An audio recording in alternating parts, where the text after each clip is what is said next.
3, 2, 1. Okay, you ready?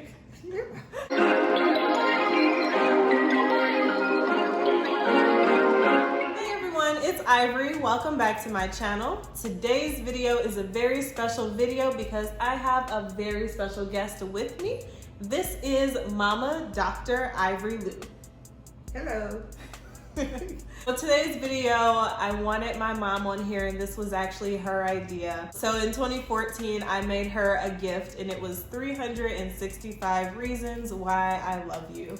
And I cut them out on individual strips of construction paper, put them into a jar, and gave them to her so that each day she could look at one, read it, and be reminded of another reason why she's the best mom in the world. In thinking about how people have been at home with their kids more because of coronavirus, my mom had a good idea to kind of talk about some of the things that happened throughout my childhood and maybe how I interpreted them, and then as a parent, how she interpreted them The right way. So the first one we'll talk about is, you never yelled at me for accidents like breaking vases or lamps. So let me tell y'all, I was the most clumsy child in the world. Trip over lint. And I would just break mugs weekly. I remember this one day, I had a sleepover and my friends and I were having a pillow fight, and I broke a lamp.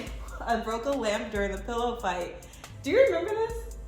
No. So in our 10-year-old minds, we were like, oh my God, we're gonna get in so much trouble. It was a little cheap IKEA lamp. It was in my room. It wasn't like an antique or anything. So we tried to tape it back together and present it as, we're so sorry, but here, we fixed it. And the thing is that yes, the lamp was broken, but it was not a big deal to me because I know my child and I know how clumsy she is.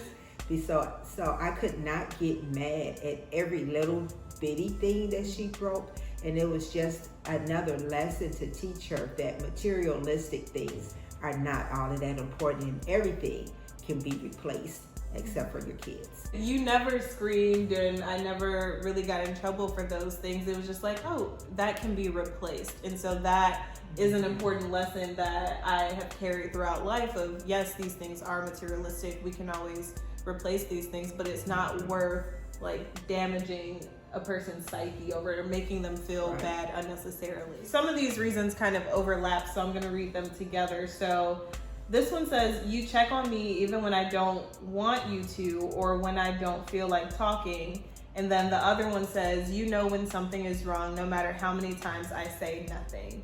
And, you know, call it mother's intuition, but I can call, or she can call me, and she's, you know, her usual, hey, what's up? And I'm, you know, I think I sound normal, and I'm like, oh, you know, nothing.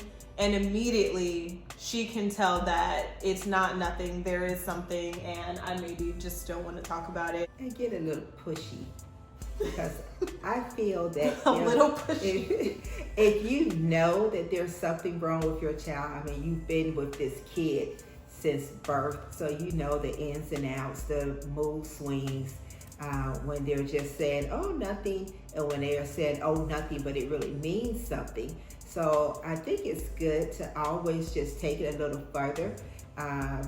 Of course, everyone needs their own space and time to think it out, but sometimes when you have a child, you just have to remember that that is a kid, and they might need some type of guidance. The one thing children do forget is that their parents went through stuff too, that we were not always grown in this world. Ago. So, a long time ago. And I would think, why is she pushing so hard at this? Just leave me alone, Mom, especially as a teenager. You know, you don't want to talk to nobody. That kind of push and let's talk through it, let's get it off your mind, is part of what has driven the close relationship that we have, because my mom is my best friend.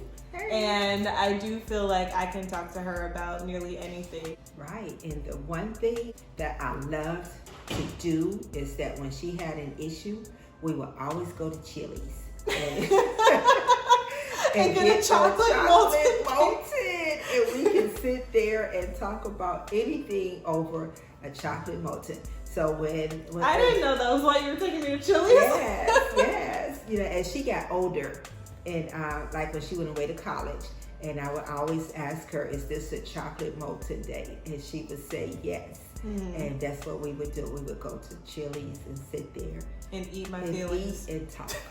I know when to ask questions, and then I know exactly when to stop and let her get as much out as she wants to. You always trick me into running 50 errands with you, which was good quality time. So Exactly. my mom would always say, "Hey, let's go to the store." Eventually, I learned that did not just mean we were going to one store. That meant we were going to 3, 4, 5, 6, 7 stores. I figure if we're over here, we might as well just go and see what was on sale. Had nothing else to do. I did used to like to just go and unwind and just do some walking and get some exercise in and spend time with my daughter. Yes. And I mean, I think that this is really important too, because sometimes parents will say, well, I can't do XYZ because I have a kid, or I can't like go run the errands that I need to because I have a kid. But my mom, as a single mom of 2, was a really good example of, I'm still gonna live my life, but you're gonna come with me, and we're gonna spend some quality time while doing it. Did I whine when we were there? No, you liked being out, but then after a while you'll be like, oh, let's go, I'm so tired. We're getting to another of my favorite stories. I messed up the carpet with nail polish. Instead of getting mad, we just decorated the rest with painted swirlies. So, when I was a young girl and I started getting into nail polish, probably all of my elementary, middle school years, I like to paint my nails in the second room.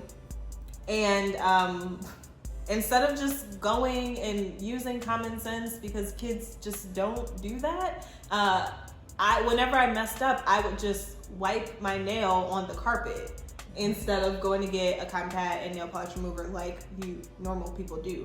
But I just would wipe my nails on the carpet. And so it would always be under the bunk bed or whatever bed was in there so that nobody could see it. So see, I knew it was wrong. When it came time that we were getting ready to move out of that house, I was really nervous because I knew that I had jacked that carpet up, and I knew that it was coming. My mom was gonna get the electric cord or a switch or a tree branch or whatever to whoop me, even though she had never done any of that before. But I just knew that this was the day that I was gonna get a really bad whooping when she saw all that nail polish. But instead of getting mad, I'll let you tell the rest of the story. Well, see, here's the deal. I think you were about 8 then. But it wasn't when we were actually moving out because we painted, so it was right. well before that. So okay. what really happened was that she had some fingernail polish in her room and she spilled it, and the bottle tilted over, and the fingernail polish spilled on the rug. And so when I came in, she was trying to hide it, and I saw her and I was like, what are you doing? And when she poured because she had put something over it, and when she poured it back, I was like, what? And it was fingernail polish all over the floor. So it didn't really matter to me because I didn't like the rug anyway. I did not like pink carpet. The truth comes out. I didn't know why she wanted pink carpet. So I was like, okay, hey, I got an idea.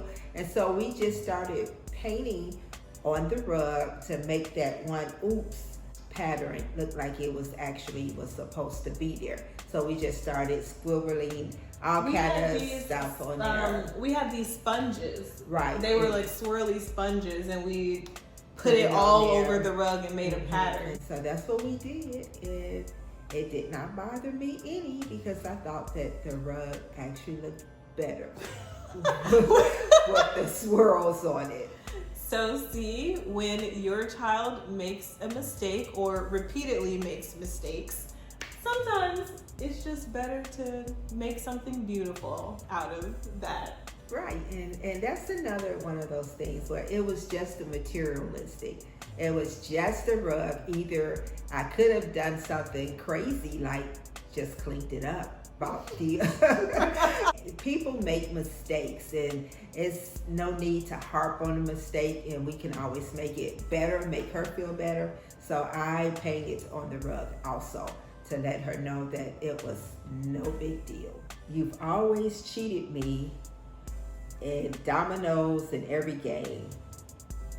It's built character. Thanks. Okay, so she did not exactly see it that way when we were little, because little kids, they always think that they should win everything, and then they get upset when they don't win. So I used to let her win, and so I figured that letting her win all the time is unfair because it does not teach you how to be able to deal with losing. So in order to deal with losing and to accept losing gracefully, you have to lose sometimes. So that's why I started cheating, so that she instead could of lose. just beating me fair and square.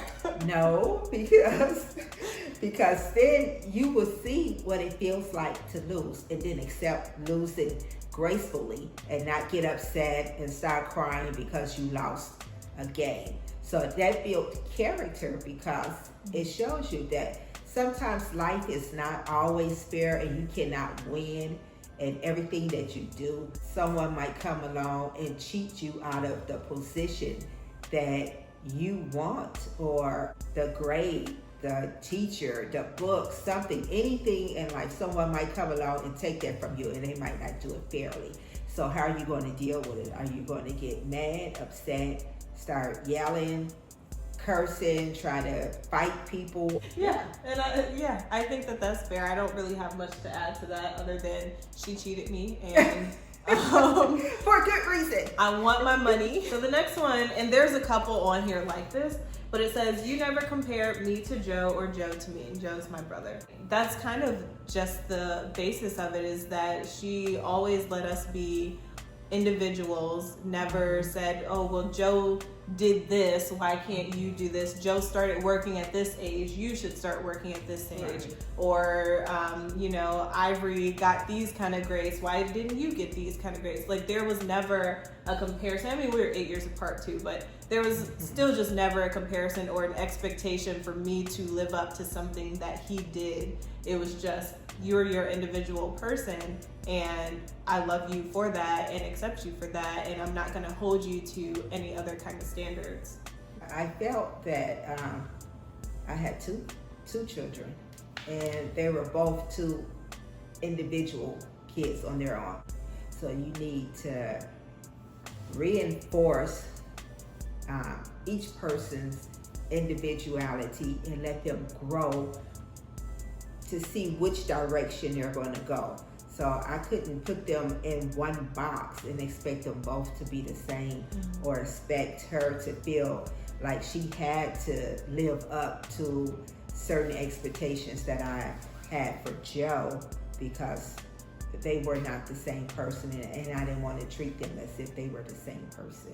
Yeah, but you do see that in families where one sibling achieved something great that you set as great for your standards, like maybe graduated from college, or like went on to get an advanced degree or something like that, and then you're like, oh, well, that sibling did it, you need to do that too. Right. And that's not right. You can't hold people to that, because everybody is an individual, even if you grew up in the same household. Right. Everybody's still, you have different personalities. What one kid might want to do, the other one might not. I mean, you have to let each personality grow in its own direction. Each kid reaches their own potential, and you have to be able to see your child's level and admit to yourself what your kid's level is, and not try to project them into something that they're really not, which really stresses out the kid. Actually, Mom, because I was so little, I have no memory of this, so you can just tell the story. Okay, so the most embarrassing moment I had with this young lady, she was about 2, and we had all went out to eat, and we were at Old Country Old Buffet. Country Buffet.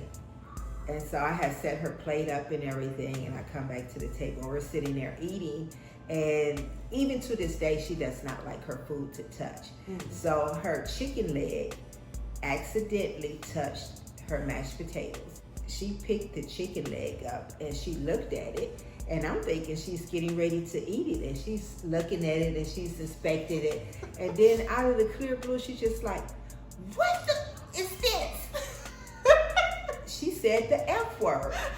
She was 2, and we're in the middle of Old Country Buffet, all kind of old people around us, and they all looked over at the table, and I was just so embarrassed, because I'm not a cursor.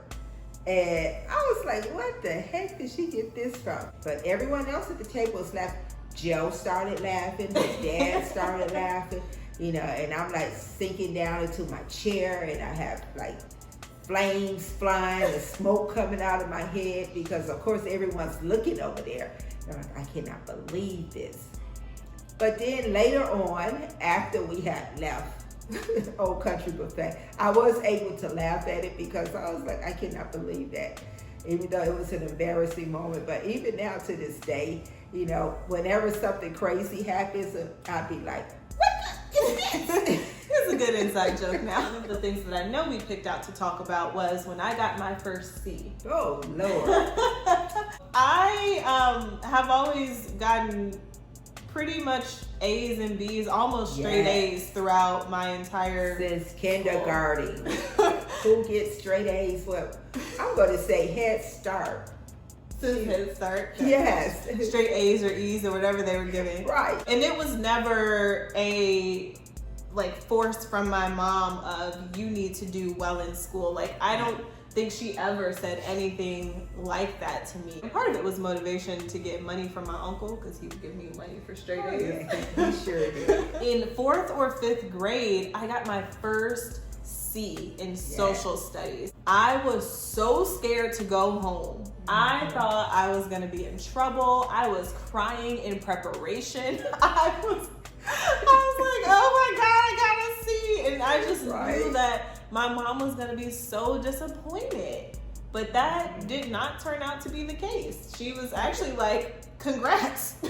Right, because of the fact that she did always push herself. I never told her you need to be a top A student, you need straight A's or anything like that, because for one, I was not a straight A student, and Joe, her brother, was not a straight A student. So Ivorie came along, she was just straight A's from the beginning.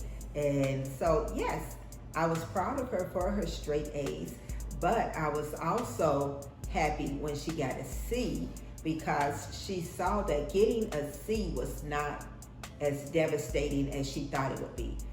She was more harder on herself than anyone else was. Mm-hmm. And she got a C, and she still survived. And the last one that we're going to talk about today is one of my fondest memories throughout childhood. It was never ever hard to say goodbye to my mom.